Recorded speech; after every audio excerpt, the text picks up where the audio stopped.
Welcome to Luca is a Billionaire, where the only thing I invest in is your answers. In this video, I will explain how to change the default font in New Outlook. First, open your New Outlook application and look for the gear-shaped settings icon, usually found in the top right corner.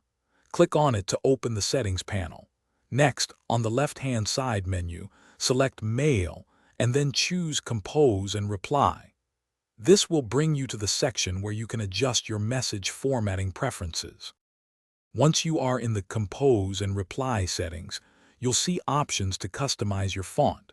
You can choose your preferred font style from a wide range of options, like Calibri or Arial. After that, adjust the font size to ensure your messages are easily readable, perhaps a size 11 or 12. Finally, select a suitable font color that aligns with your personal or professional style. You have the flexibility to set different default fonts for new messages versus replies and forwards. Look for the separate sections to configure each. This allows you to maintain a consistent look for your initial emails, while perhaps using a slightly different style for ongoing conversations. Make sure to review both settings to ensure they meet your communication needs perfectly.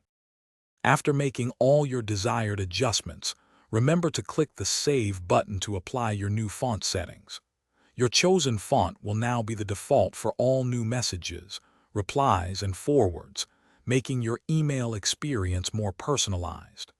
Don't forget to check the description below for a link to the Echo Dot smart speaker and other great deals that can enhance your daily life.